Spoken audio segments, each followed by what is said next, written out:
Bismillah, alhamdulillah, wassalatu wassalamu ala rasulillah. Assalamu alaikum wa rahmatullahi wa barakatuh. So as you guys can tell, I'm not the one who's usually up here. Usually we have Brother Malik. He couldn't make it today, unfortunately, so inshallah I'll be leading the session today. If you don't know me, my name is Musab. I'm also on the board of the MSA. Inshallah today we'll go over a very short surah. We're going to be discussing Surah An-Nasr, the 110th surah in the Qur'an. This is a Madani surah, so this was revealed after the hijrah of Rasulullah sallallahu alaihi wasallam to Medina. So as I mentioned, it's a very short surah. Surah An-Nasr only has about 3 ayat. Yet Ibn Kathir rahimahullah, he describes the surah as being equivalent to 1/4 of the Qur'an. So this surah carries a lot of weight in just the 3 ayat that are mentioned in it. So Malik usually starts with a recitation of the surah, so we'll do that inshallah again, and then we'll go through the English translation of the meaning of the ayat, and then discuss what we can take away from it. أعوذ بالله من الشيطان الرجيم بسم الله الرحمن الرحيم إذا جاء نصر الله والفتح ورأيت الناس يدخلون في دين الله أفواجا فسبح بحمد ربك واستغفر إنه كان توابا. And the translation of the meaning of these ayat is as follows.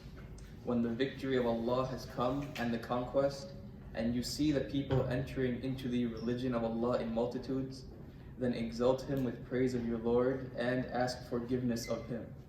Indeed, He is ever accepting of repentance. Now, to give some context to what these ayat are referring to, we're going to look into a narration of Ibn Abbas radiallahu anhu. This was a cousin of Rasulullah sallallahu alayhi wasallam, who Umar ibn al-Khattab radiallahu anhu typically kept very close to him. So in this narration recorded by Imam al-Bukhari, it's recorded from Ibn Abbas that he said, Umar used to bring me into the gatherings with the old men of the Battle of Badr. So these were gatherings of some of the first Sahaba, the ones who took part in the Battle of Badr, and Umar radiallahu anhu used to bring Ibn Abbas to these gatherings. And it continues, however, it was as if one of them felt something in himself against my attending. So he said, why do you, Umar, bring this youth to sit with us when we have children like him? So Ibn Abbas was a very young man compared to the rest of these guys. He was a young teenager at the time when Rasulullah sallallahu alaihi wasallam passed away. And we're talking about after this, when he's sitting with older Sahaba who took part in the Battle of Badr, and Umar ibn al-Khattab radiallahu anhu was bringing this very young man with him to these gatherings. So somebody questioned, why do you keep bringing him to see us? And Umar replied, verily he is among those whom you know.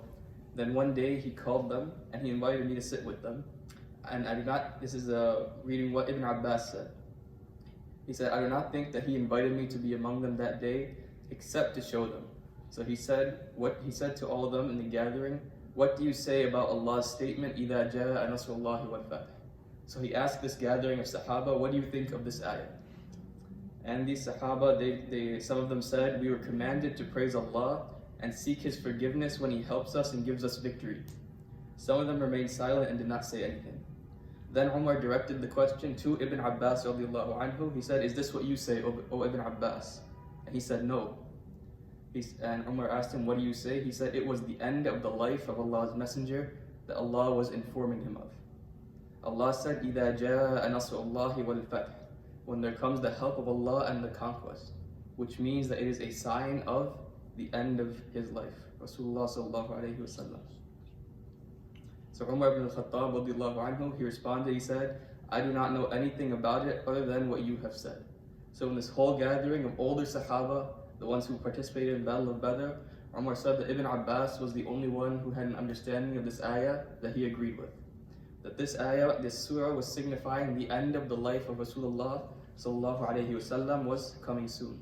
So the surah was revealed towards the end of his life. Right? So we understand in this context, we mentioned it was a Madani surah, so it was after the hijrah of Rasulullah sallallahu alayhi wasallam, and it was towards the very end of his life, when he was nearing his death. So now with the knowledge of this context, I'm going to break down each ayah a little more and understand what we can take away from it and how these ayat actually do relate to the death of Rasulullah sallallahu alaihi wasallam, or the end of his life, the end of his prophethood. The first ayah was إِذَا جَاءَ نَصْرُ اللَّهِ وَالْفَتْحِ, when the victory of Allah has come and the conquest. So this conquest that's being mentioned, Al-Fatih, it's referring to Fatih Mecca, the conquest or the opening of Mecca. So we know that Rasulullah sallallahu alaihi wasallam went to Medina, where he was able to establish Islam as a society there, and eventually they were able to conquer Mecca as well. They were able to open Mecca and make that part of the Muslim lands.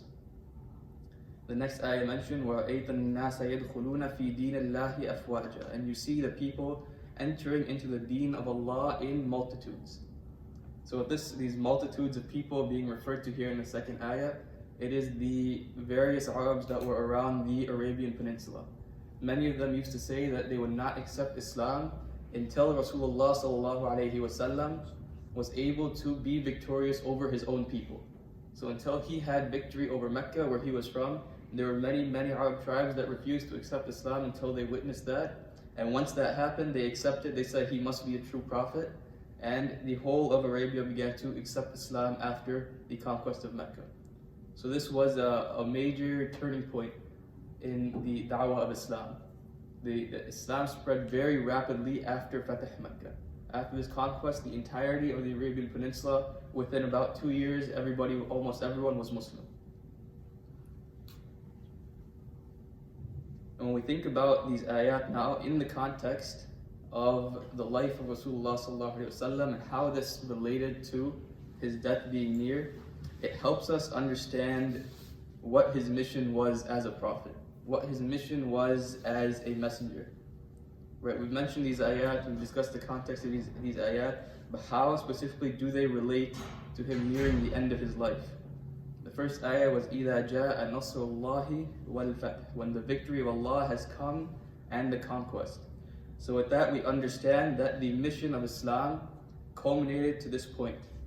At this point, there was considered victory for the Ummah of Rasulullah sallallahu alaihi wasallam, that they have achieved what they've been trying to achieve. That the mission, the goal of Rasulullah sallallahu alaihi wasallam, the mission of Islam has been accomplished at this point. And the last ayah, it mentions فَسَبِّحْ بِحَمْدِ رَبِّكَ وَاسْتَغْفِرْ إِنَّهُ كَانَ تَوَّابًا. Then exalt him with praise of your Lord and ask forgiveness of him. Indeed, he is ever accepting of repentance. And this relates to after that victory is achieved by the Ummah, how the Muslims were to respond to this situation. Sayyid Qutb, in his tafsir fi Dilal al-Qur'an, he talks about how there is a big difference between the Muslims, the Muslim leaders, when they achieve victory versus when there is a victory in a worldly matter. When there is a victory in a worldly matter, there's often celebration, people are happy, they want to praise themselves. But in this situation, Rasulullah sallallahu alaihi wasallam is being commanded, now we exalt the praise of your Lord and ask forgiveness of him. This was the response to achieving victory. That we continue to praise Allah. We continue to ask Allah subhanahu wa ta'ala for forgiveness. We understand that He is the one who accepts our repentance. And this, in its totality, the surah is giving us a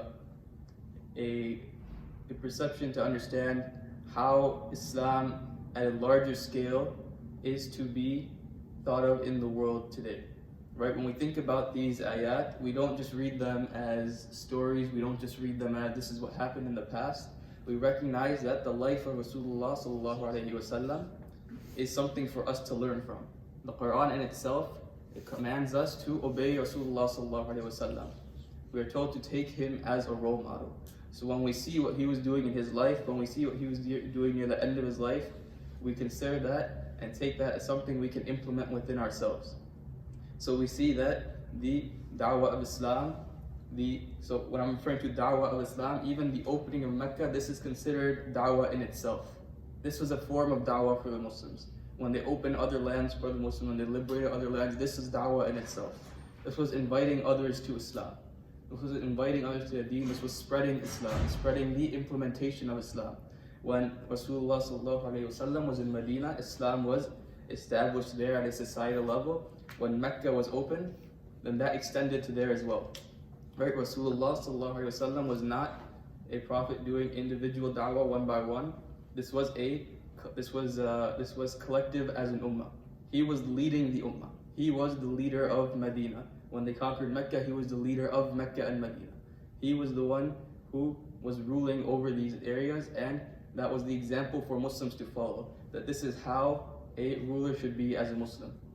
That this is how a ruler should react to these situations. When we talked about that last ayah, that we continue to ask for forgiveness, continue to praise your Lord. That first ayah, إِذَا جَاءَ نَصْرُ اللَّهِ وَالْفَتْحُ, we understand that that nasr, that victory came from Allah subhanahu wa ta'ala. It came from Allah subhanahu wa ta'ala by the will of Allah subhanahu wa ta'ala, and whoever was involved in it were his instruments that he used to attain that victory. But that victory ultimately comes from Allah subhanahu wa ta'ala, and it is on us to do what we are supposed to do to be part of that, to fulfill our obligations, to stay away from what is prohibited from us. And as I mentioned, this will be a little bit shorter of a session today. So that will be the end of our session for today. If anybody has any questions or comments, feel free to share.